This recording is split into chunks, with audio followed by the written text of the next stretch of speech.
We are live. Hello and welcome to Cricket Adda presents Wrong One episode 4.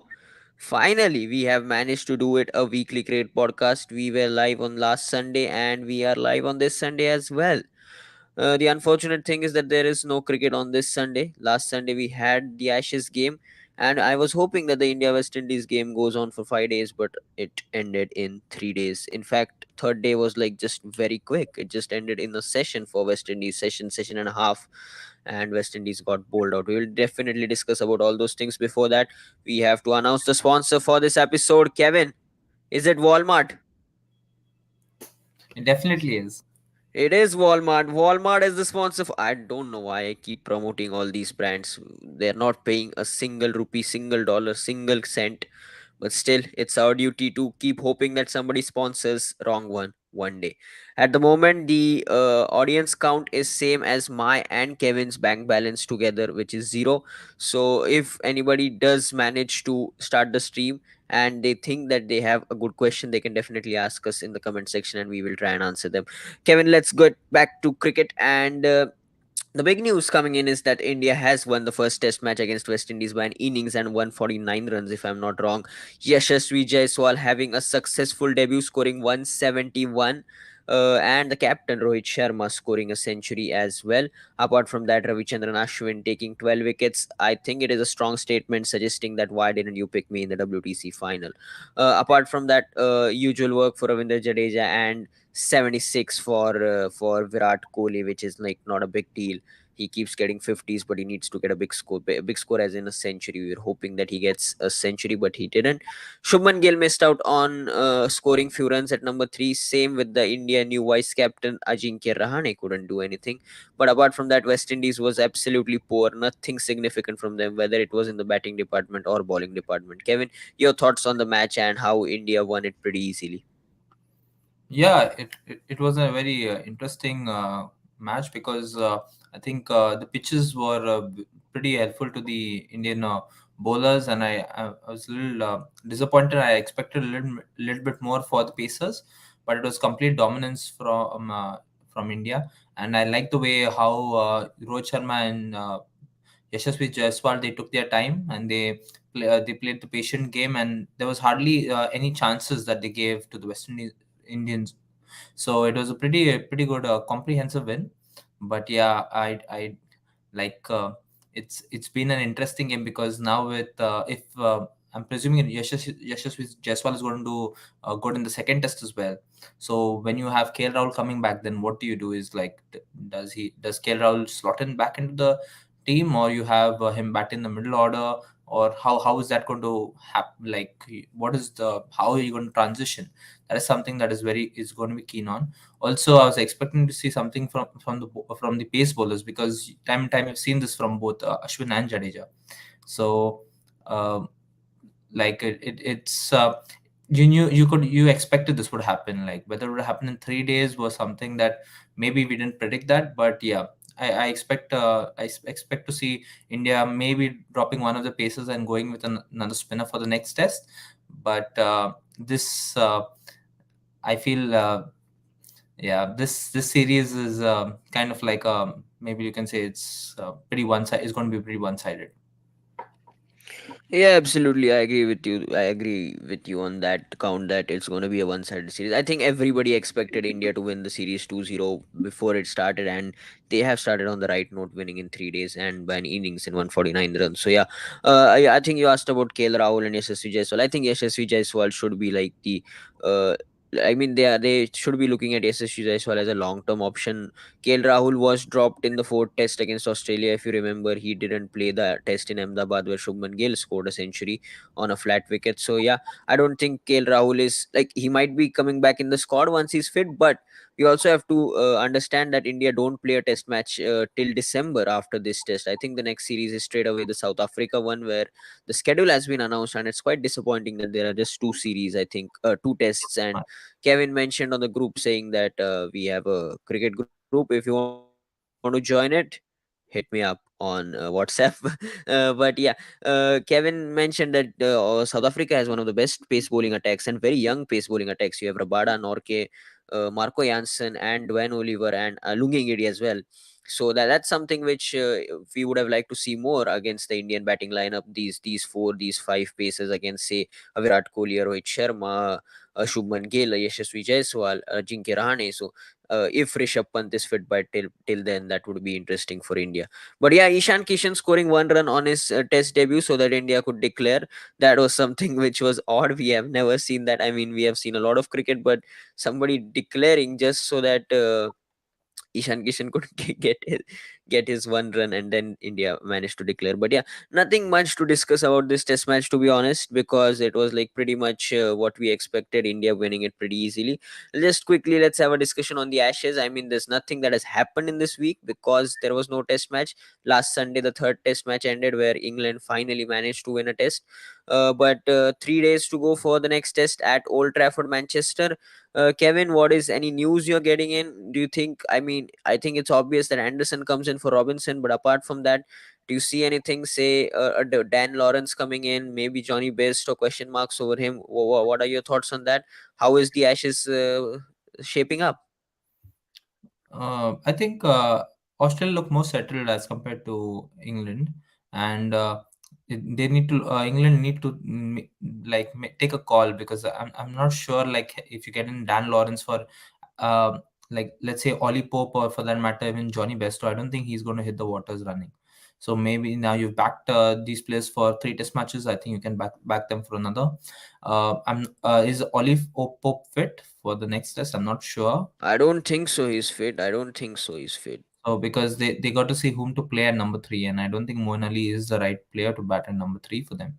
Maybe, or do you want? I think a better option would be to push all your players up by one position. I know Joe Root might not like it, but I think that's the best to do, because No, I who batted number three in the first innings? I think it was Harry Brook. Okay, yeah.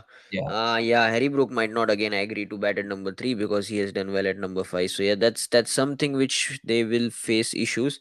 Johnny Bairstow again won't bat at number three. So yeah, it's a strange question, yeah. But again, you can't pick Dan Lawrence as well because then the question arises, who do you drop, right? Yes. Like, yeah. So because you have Moeen Ali as well, I don't know whether they would like to. It depends on the pitch. If it's if it's green, has a lot of seam movement for the Pacers, maybe they could consider dropping Moeen Ali. And they could, like, bowl a few overs of spin. I just want to know, like, has Australia been fined for slow over rate, because they didn't I think they got fined in the first test. I haven't heard anything about the third test so far. But because even there are yeah. Ron Sorry, go ahead. Murphy, because they hardly Sorry. use Ron Murphy, and that Yeah, yeah, and yeah.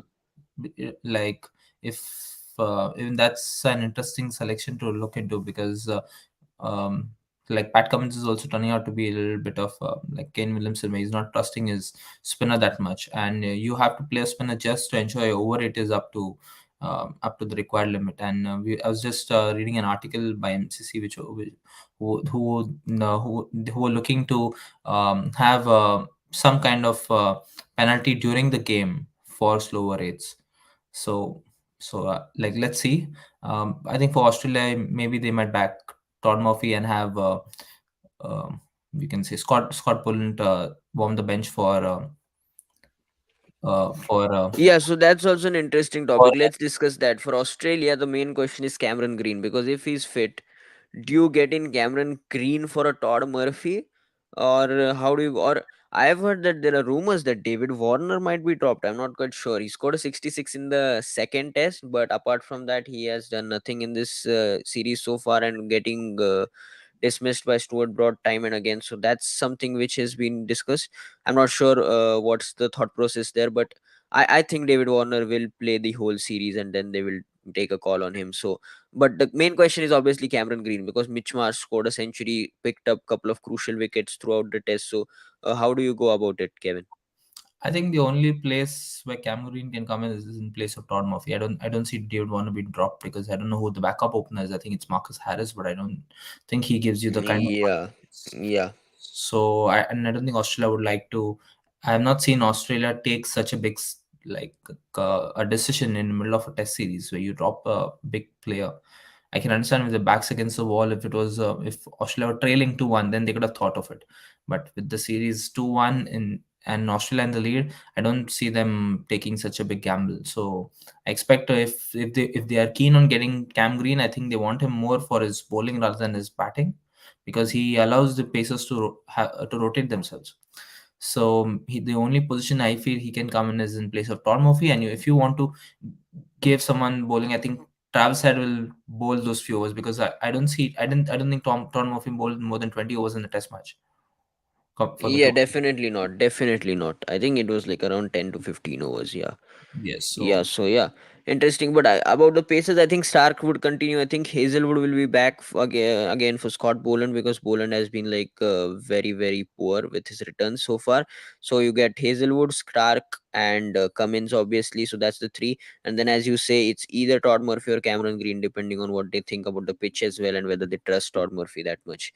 But yeah, Cameron Green is the dilemma for them. Apart from that, I think it's set with Warner, Khwaja, Marnus and Smith, and obviously I've had at five and Carey at seven. So yeah, yes, that my gut feeling is that I think they will wait for Cam Green. They will not pick him. They'll like to prefer Tom Murphy playing this Test match, and because I don't think Cam Green has done well with the bat for them in this series. So even in the WTC final, I don't think he had a good game. So maybe they don't need the runs from him. They need the bowling, and I think they already have three good paces, and you're adding Mitch Marsh, who was also swinging the ball to an extent. So you already have four good paces. So having a fifth one, and especially considering Cummins tries to overbowl himself a bit. So so I think maybe they'll back him for another game and then take a call. yeah. I think Pat Cummins was asked in the press conference, has the momentum shifted, and he said no. So that's going to be interesting. I think, say if Johnny Bairstow stands up, Joe Root gets another century in the next two Test matches. It's going to be an interesting series. Don't count England out at the moment, even though they haven't been at their like. To be honest, it's been quite a close series. Like the first Test could have gone either way. They had got Australia 8 down. Second Test, obviously Stokes turned it and managed to reduce the loss margin by 249 runs, but still England were quite far away in that game. But yeah, first Test match could have gone either way. Third Test match, obviously England have won, so don't count England out at the moment. It's going to be interesting if Jimmy Anderson finds his rhythm at his home ground. You never know. You never know if he gets Marnus and Smith in a spell. You absolutely never know. It's going to be an interesting Test series. So two tests to go, and England wouldn't want to lose a home Test Ashes series. So definitely, it's going to be something interesting to watch, Kevin. Right? Yeah, I agree with you, but I don't the way I'm not sweating on the witness of James Anderson, because I think he I don't see him being a threat, especially on the kind of wickets that England want to play. So and the pace with which he's not looked threatening at all in this entire series. So it's and his record, to add to it, his record at Manchester has not been pretty good. So let's Yeah, I see. think in the last episode as well, you mentioned that he hasn't got a fifer at Old Trafford, Manchester, which is quite strange in my opinion, right? Yes, it is. Yeah. That was the discussion for the the Ashes test starts on 19th, I think, and the India West Indies series starts, the test starts on 20th. So Kevin has already managed to get two screens for the two matches. Apart from that, I don't think he works, so he doesn't need another screen. But yeah, he has like two screens for two matches. And apart from that, he is also watching the Major League Cricket, which is the IPL of USA. Yes, it is. The matches are happening at Dallas, and then I think the matches shift to Mooresville, where Kevin is at the moment, like 15 miles away from him. So you might see Kevin broadcasting some of the matches with Sunil Gavaskar and Pomelo Wangwa. Yeah. Never know.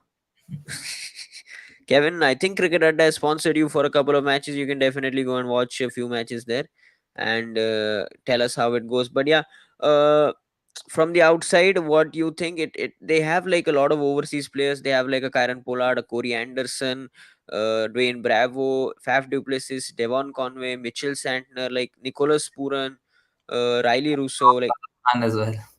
sorry. You have Harris Roth and Shadab Khan as well. Haris Rauf, Shadab Khan. So there are a lot of overseas players, definitely, because you don't have like that many good local players at the moment in the states.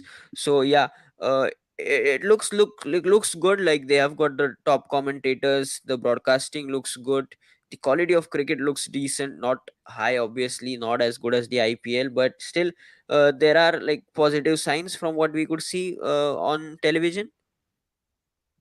Yeah, it's been interesting. The fielding has not been that good, but but the crowds have been very supportive, and I like the kind of cricket that they're playing. So yeah, you get it's a lot of international players actually, and you have a lot of Indian players who have actually moved to the United States and settled down there. So you have Smith Patel, you have Unmuk Chand, Harmeet Singh did well yesterday. So it's been a good start for for people in the US to enjoy some good quality cricket. And yeah, And when will we see you as a commentator for the Major League Cricket? Because there are a couple of people asking in the comment section as well. We want Kevin. We want Kevin. And I think after Sunil Gavaskar, it's you as the commentator who will be touring around the world. Whether it's the Ashes, whether it's the India West Indies series, whether it's the MLC, whether it's the PSL, we want Kevin as a commentator, is what people are saying. So, like, do you have any future plans of joining the MLC? not nothing as of now. Let's see. Fingers crossed. I mean, if your normal work is not going through, I think this is a good career option because you get paid to watch cricket. And I'll like to consider that. Hopefully Yeah, soon. definitely. But moving on to the discussion of like couple of news coming in. First, we will discuss the small news, which is Justin Langer is the new head coach of Lucknow Super Giants. They have parted ways with Andy Flower, who coached them for 2 years, and he did a quite a good job, I would say, because both the seasons they reached the playoffs. Unfortunately, they couldn't make it to the final or couldn't win the trophy. But I think making the playoffs is a good enough sign to suggests that the coach is doing a good job. And to be honest, some of the players were not at their best. Obviously, KL Rahul with the strike rate issues and all, still LSG managed to make it to the playoffs 2 consecutive years. So I'm quite surprised that they have parted ways with Andy Flower because he's quite a good coach in the T20 circuit. But yeah, Justin Langer, I think we were discussing again on the group that he has done well for Perth Scorchers, but we have never seen him in the IPL, if I'm not wrong, as a coach. And he working with Gautam Gambhir, that would be a good combination because I think he has helped him. Justin Langer has helped Gautam Gambhir once when India toured Australia. So yeah, your thoughts on that quickly, like Langer, Gambhir, and KL Rahul, that combination. How do you see that going forward? Because we have no idea how it might work. Yeah, I didn't see any reason as to why Andy Flower needed to be sacked, but maybe like things didn't work out. There's no doubt in my mind that Lucknow Super Giants they underperformed at the IPL. I felt that they should have at least been a top two team for both the seasons with the squad that they had, and yeah. So even the like the second like this season was a bit unfortunate that they lost KL Rahul, and Deepak Huda completely was no show at all. But maybe I think they could have persisted with him a little bit more. But let's see, fingers crossed. I think they need to review the captaincy of KL Rahul because it's not been inspiring enough, and he's been letting the team down as well, both with his batting and captaincy. So I think having a strong figure like Justin Langer coming in, maybe we could see something along those lines. From a coaching perspective, I don't know what much you can do in the IPL. Like it's more of backing the youngsters and keeping their hopes high. But yeah, let's see. It's been an interesting kind of like a selection. Yeah. And I don't know if you heard UZ Chahal's interview yesterday with Ranveer Alawadia, who runs a podcast named Beer Biceps. Obviously, our podcast is way better than him, even though he has a lot of more money than us. But yeah, UZ Chahal was talking about RCB and how he mentioned that he never got any communication from RCB whether he's going to be retained or not. And once he got to know that he hasn't been retained, he asked what exactly is the issue and never responded. But they said that we will go all out for him in the auction, we will go all out for you in the auction. But even that was not the case. I think six and a half CR is what he went for. And I think RCB never put a bid. They got one into Hasaranga for 10.75 CR, and then they let go of UZCL. So he said that he was quite angry. He was quite disappointed that he has played like around 140 games for RCB. Chinnaswamy is his favorite stadium, but they didn't respect that, didn't recognize what he deserved, and probably let go of him. But the big news which I read today, I mean, I'm not sure whether it's true. It might be a rumor, but I've read that my RCB is parting ways with Mike Hessen and Sanjay Bangar. Obviously, there is no connection with that interview. I don't think that interview has caused it, but that's something which I've read, that maybe RCB are planning to part ways with Mike Hessen and Sanjay Bangar, which is again something which I am shocked with, because that combination worked quite well, whether it was 2020, 2021, 2022, three consecutive seasons they made to the playoffs. This year just missed it based on the last game. If they could have won it, they could have made it to the playoffs. But yeah, your thoughts on that? If that does happen, they parting ways with Mike Hessen and Sanjay Bangar, RCB. Yeah, so talking about Yuji Chahal, I was a little surprised because he's come out. It's like after 2 years that he's come out and made such statement. Like I Yeah, yeah. there was a lot of rumors saying that he wanted to move out of Chinnaswamy because he या felt that. He exactly clear that rumours he said कि शायद आपने पढ़ा होगा कि मैंने इतने पैसे मांग लिए, इतने पैसे मैंने कुछ नहीं मांगा था. He said that there was no absolutely no communication from the RCB team management, and then once he was not retained, they had promised him that they would go all out for him, but even that didn't happen in the auction. So yeah.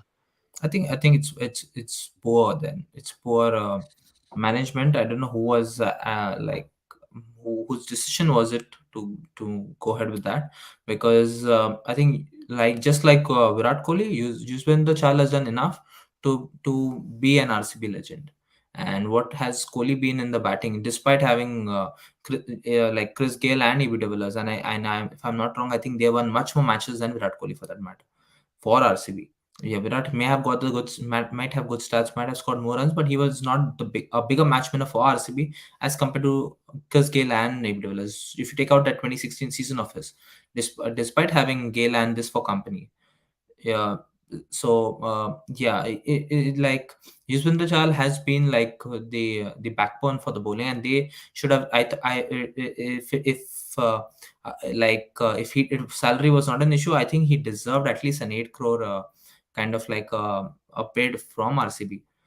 And like I had some kind of like means we had surmised seeing the videos that RCB uploads on their channel, saying that their first preference was Vandu Hasranga. But I was very shocked and disappointed. They felt he was worth 10 crores, but someone like Yuzvendra Chahal was not worth 7 crores of retention. And we saw it last season as well, where Hasaranga was not able to deliver up to the expectations as to what Chahal had kind of like laid for RCB fans.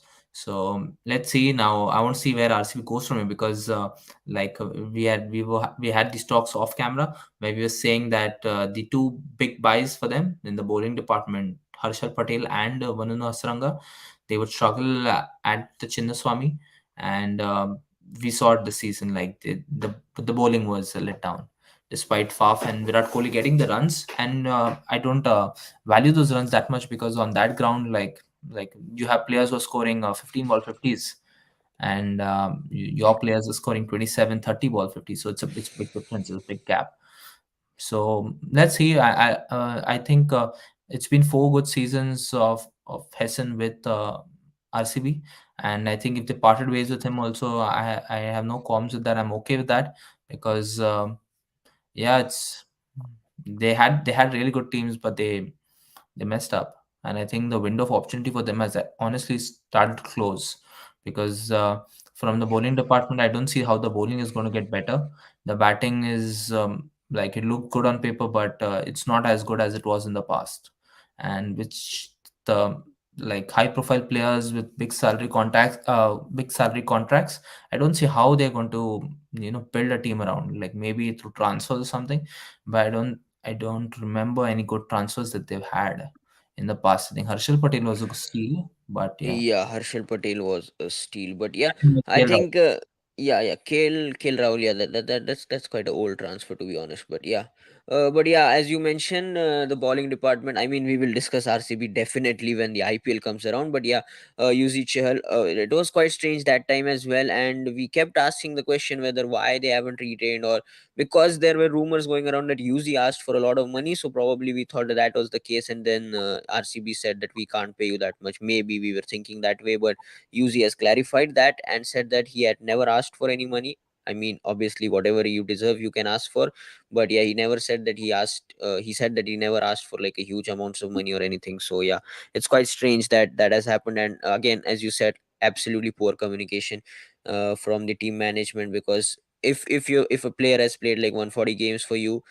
picked so many wickets at the Chinnaswamy Stadium, you have to respect that, and at least for that you should give a clear a communication that this is the reason why we are not retaining you, or this is the reason why we think that this guy is better than you, and that's why we are picking him. At least some kind of communication should have gone through, which is quite strange from the RCB team management. But yeah, new coach, they will be looking for a new coach. I think Kevin could be available once again. Kevin's rates are not that high. For each season he just charges 10 cr. The fact is that he might not get it, but he charges 10 cr. So yeah, definitely look out for him. If RCB manage to get him, we might see RCB winning the first trophy, because Kevin is confident that he will make the team win, whoever he coaches or works with. So yeah, Kevin, are you ready for that job? If I'm not wrong, No, I'm not. Definitely not. you're not qualified or you're not ready. I don't think like I would like to coach a team like Punjab for that matter. Yeah, even Punjab, I've applied for like consecutive years, and they keep responding saying that you. I mean, I even messaged Neswadi. I said your balance is low, so I don't know. Even Hyderabad is not a bad decision. Even Hyderabad, yeah, Hyderabad. I think, to be honest, Hyderabad had one of the best teams on paper. I don't know, they messed it up pretty badly, especially with the fact that they had our one of our favorite analysts, Gaurav Sundaraman from ESPN Cricket Info, working with Brian Lara. I mean, I don't know how much Brian Lara talks about T20 cricket. I haven't heard him talking like in depth about T20 analysis and all that. Obviously, he's a fantastic cricketer, no doubt about that. One of the legends to play the game, but T20 coaching is something different. You need to have those tactics, and you can't like go with a traditional mindset. That's why I think Ravi Shastri as well didn't work as as a white ball coach, because that's something which that's a different kind of skill you need. I think Ricky Ponting or say Stephen Fleming has that skill. Ashish Nehra is doing that well for Gujarat Titans. So yeah, yeah. But yeah, talking about that, SRH, if you are hiring analysts, Kevin and Shubham both are available, and we both can come at a price of one, so you can save money and you will have two brains working with your team. So definitely check that out. I mean, we have to promote ourselves. Nobody else is promoting us. So yeah, that's the only way to get a job in this market right now, isn't it? Yes, it is. Yeah, but now coming into the main topic, which Kevin has been waiting for, it's the Asian Games, and the squad has been announced for the Asian Games. Now, let me just tell you something. The players who have been picked, the Asian Games and the ODI Cricket World Cup, which is happening later this year, October, November, are quite overlapping. So the players who get picked in the Asian Games will most likely not be part of the World Cup. And you had to announce the Asian Games squad pretty early, like you had to submit the squad, so that has been announced, which is also a clear sign that these players won't be part of the ODI Cricket World Cup, which also gives us an idea as to who could be part of the ODI Cricket World Cup. So we will discuss that as well. But first, let me just tell you the squad for the Asian Games. It is a T20 competition. So understand that players have been picked based on T20 form or T20 credentials. So Ruturaj Gaikwad, the CSK player, is going to captain India. Yashasvi Jaiswal, Rahul Tripathi, Tilak Verma, Rinku Singh, Jitesh Sharma is the wicketkeeper, Washington Sundar, Shahbaz Ahmed, Ravi Bishnoi, Avesh Khan, Arshdeep Singh, Mukesh Kumar, again, don't know why he gets picked, Shivam Mavi, Shivam Dube, Prabh Simran Singh is the second wicketkeeper, and there are five standby players, Yash Thakur, Sai Kishore, Venkatesh Iyer, Deepak Huda, and Sai Sudarshan. So, yeah, this is the squad for the Asian Games. Uh, Kevin, first thoughts. I think it is a fantastic selection. Apart from Arshdeep Singh, because we thought that Arshdeep Singh might be in reckoning for the ODI World Cup, but apart from that, I think this is a top class selection from the selection management. What do you think? Yeah, I think they put a very good squad. I completely forgot that Deepak Hooda was a part of the selection and they've kept on the standbys. It just goes to show how quickly he's fallen off the radar. I think he was there in Yeah, last year 2022 and one bad IPL season and he's been pushed yeah, out. And yeah. just to show like these selections are purely based on IPL performances. You have one good season, you're on the team. You have one bad season, you're out of the team. Look at Venkatesh Iyer for that matter. Immediately picked for the 20 after the 2021 World Cup in the side, and like a lot of big talks of Rohit Sharma backing him and all. And he was, I think, after the South series, he just disappeared. So Yeah, yeah. it, it's like I'm not very impressed with the kind of selections because honestly, these are supposed to be those selections like you had back in the day. You had Australia and Australia A. Australia A players were the ones who were ready to play for Australia, but there was no position for them to play. So and this so but these guys and they were all they were horses for long courses, kind of like players, so whom you could back for a long time, but this current side, like Gaikwad is a good player, although his domestic record has not been that great, but I think the backing Yeah, but this is the T20 format. This is the T20 format. So you exactly, can yeah. like, So yeah. so yes, so Gaikwad is a good selection. Yashasvi Jaiswal, I think they're banking on him to be a future good player, and I think he's going to be backed a lot because he's a left-handed player. So that helps to his advantage. I was surprised to see Rahul Tripathi in there, but because I don't remember the last. I think he played. I think in the early, in kind of Jan Feb. I think he was there in the side at that time. Yeah, yeah, yeah. I think he played that T20I series against Sri Lanka and South Africa, the two T20I series which happened where Hardik Pandya captained. So yeah. Yes, so interesting to see him. I'm very happy for Rinku Singh, very happy for Jitesh Sharma as well because they've done well and had a very good IPL season. They've been back. Shows that maybe they are on the fringes of selection for T20 at least. Shivam Dubey is also a good pick. Like bowling, I was a little disappointed to see Arshdeep Singh. I was thinking that he was being considered for a World Cup spot. So I think now they're looking purely at Umran Malik to provide them with the X factor. So I think so it's yeah, it's an interesting selection there, and very surprised. I think Mukesh Kumar, I think, is the flavor of the year. I think so. He's made all the He's the squads, and flavor of the month. He's the flavor of the month. He's making each and every India squad at the moment. yeah, I was surprised. I didn't think had such a good IPL season for that, but maybe No, he didn't. He didn't. He didn't. Like he got smacked couple of times. I mean, he had a fantastic death over against SRH, but I mean, one death over can't get you like into 17 squads, 17 India squads, because in the last 17 days, India has announced four squads. It's the Test squad against West Indies, the ODI squad against the West Indies, the T20I squad against the West Indies, and the Asian Games squad. And Mukesh Kumar is the only constant. So it's quite surprising, but yeah. But as you said, Prabh Singh is another the keep wicket keeper selection, which also suggests that Ishan Kishan and Sanju Samson have not been selected, so they are in the reckoning for the World Cup, which is a good sign. I mean, for good sign for you as you're a big Sanju Samson fan, and I yeah. think you prayed for him yesterday as well that he makes the World Cup squad. I don't know it's the rumors or whether it's true, but yeah. But apart from that, I think it's Yeah, quite a good selection, right? Yeah. I was hoping to see Mohsin Khan for that matter. Yeah, I think he's still not fit because even in the IPL, he wasn't like looking as fit as he was, say, in 2022 IPL. So Hmm. I think they are like sweating on his fitness. So once he gets fit, left armor, extreme pace, swings the ball up front, good death bowler. So he is a very good prospect, but he needs to be fit for that. Yeah.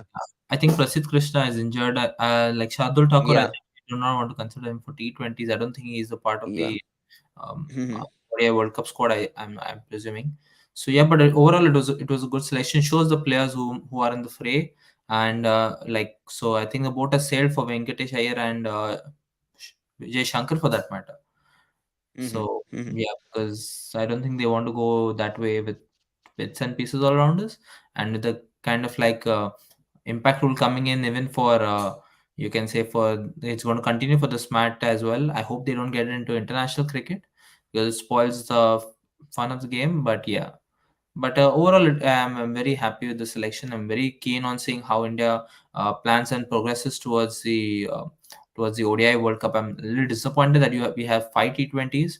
and 3 ODIs. I wish it was 5 ODIs. And Yeah, yeah, even I agree with you because T20s at the moment make no sense because the T20 World Cup is next year, and obviously Kevin is sponsoring us to the India Pakistan game as well, is what I've heard. Even though he hasn't confirmed or denied anything, but we are hoping that he gets a huge payment as his first job bonus, and then he will pay all hours as in मेरा और फिर अविनाश जो है हमारे wrong one में उनका भी पैसा आप भरने वाले हैं, ऐसा सुनने में आया है even तो Sahil Kose for उसके that अला matter. Sorry Even Sahil Kose for that matter. I thought he's a even part. Sahil Kose, if he wants to join us for the India Pakistan game, he can definitely do that. But yeah, moving on to the not moving on. Yeah, moving on to the India World Cup score. I mean, nothing has been announced or anything, but the signs which we are getting is obviously the 12-13 which we discussed last time. I think Rohit Sharma, Virat Kohli, Shubman Gill is the top three. KL Rahul is four. I mean, not number four, but KL Rahul, Shreyas Iyer are those top five. Then you have Jadeja and Hardik Pandya 6-7. You have Jasprit Bumrah safe, it's fit 8. Mohammad Siraj 9. Mohammad Shami 10. And Kuldeep Yadav 11. And I think we discussed one more, if I'm not wrong. 11. I think oh no, Aksar Patel is not a sure shot for either of us. I mean, both of us want him. But yeah, these 11 we definitely discussed. And then Surya Kumar Yadav, Sanju Samson, Ishan Kishan are those fringe players. Some might get in, some might get out. So yeah, that's something which is a sign. But yeah, among the fast bowlers, as you said, Umran Malik, because he's not in this Asian game squad, you might keep seeing him in the ODI squad, and then depending on how he performs in the lead up to the World Cup, he might make the squad. But definitely no left armor in the World Cup squad is what it seems. Your thoughts on that? Because Arshdeep is here, and then Khalil, I don't think, is in the reckoning. Apart from that, Mohsin is definitely not fit, and yeah, I don't think any other left armers are there available at the moment. So yeah, no left arm paces for India, but that was the case in the last World Cup as well. But yeah, your thoughts on that? Yeah, it's like I hope they had kept Arshdeep Singh. I think I wish he was at least in the nets for that matter, because like he has that kind of temperament that you would like to see. I'm very surprised that we don't back left arm paces as much as we are our fascination with left arm batsmen for that matter. So yeah, because yeah, like I can see Ishan Kishan purely being picked to open and being fast tracked into the team just because he's a left-handed player. So yeah, because I don't think he's done. I don't know his domestic stats, but I don't think they have been like eye catching for that matter. And also in the IPL, he's been very. He's got the runs, but he's an opener, so the strike rate is what matters, and he's not had that kind of impact. Yeah, so it's interesting. I'm very keen on like how India goes about, because most of these players are going to come back from injury, and you which is the when is the what is your deadline as to when you're ready to pick these players, because you just can't like they can't just recover and walk straight into the team. You have how many players do you have? You have KL Rahul coming back from injury. You have Shreyas Iyer coming back from Shreyas injury, Iyer, and you Jasprit have Bumrah, yeah. Jasprit Bumrah coming back from injury. So you have three big players who are coming back from injury. So how's and especially with batsmen, I'm not very that convinced, because bowlers you can get a you can have a bad over, you can have two bad overs and you can still make a comeback. But with the batsman, one bad shot and you're out. So it's like I hope whoever they're going ahead with, they back those players.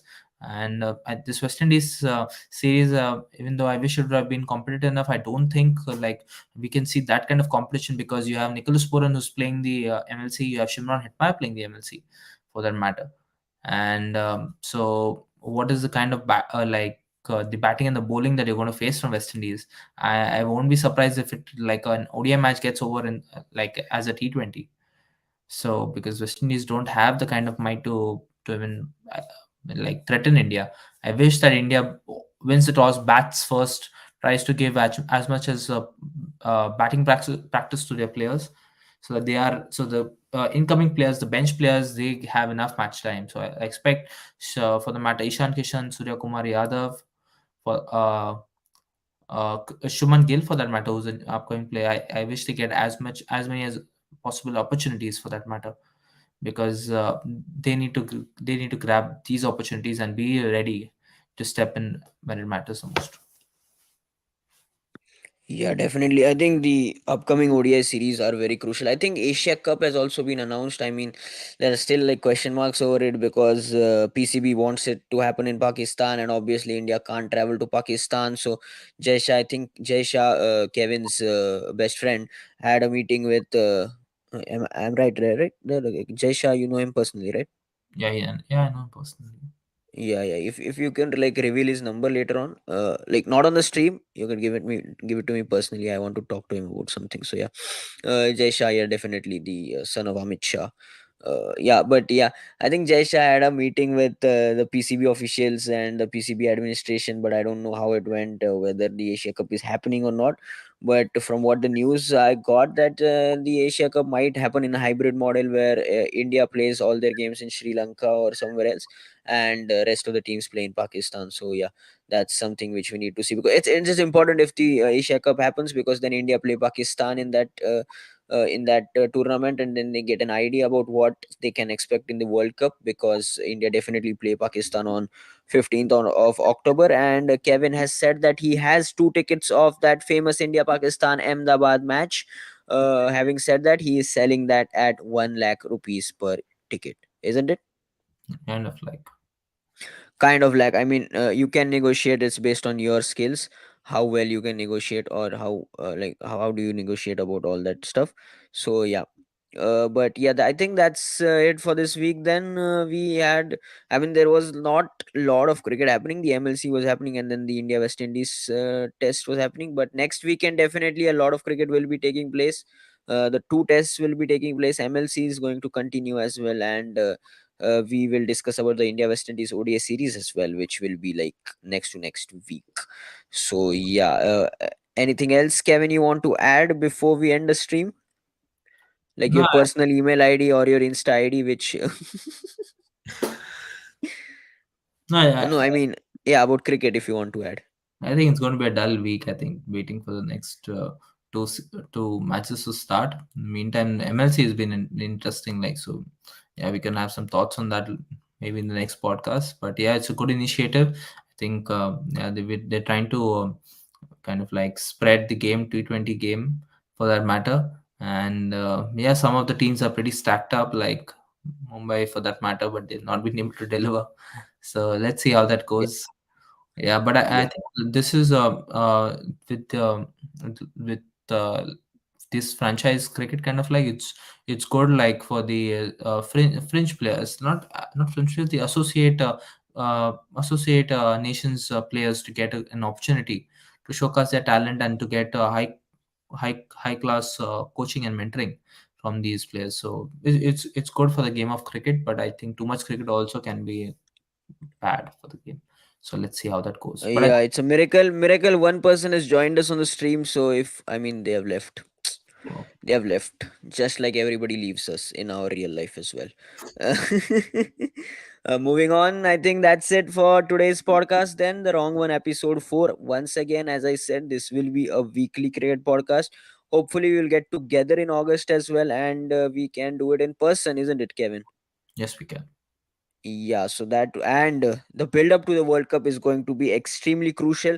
Kevin has some fantastic upcoming ideas for you, where he will show off his World Cup skills, and he might as well give some coaching tips as well about how to dismiss certain batters. That's what he's planning on, and he started his analysis. So you never know, Kevin might be working with Australian cricket team, might be working with the England cricket team. He's a secret analyst for many teams. He doesn't reveal all that stuff, but yeah, thank you very much for joining us on this special episode of Wrong One, episode 4. We will be back next week. Till then, do enjoy the cricket, whatever you have to watch, and definitely like, share, and subscribe, and keep watching Cricket Adda. Thank you very much. Sponsored by Walmart.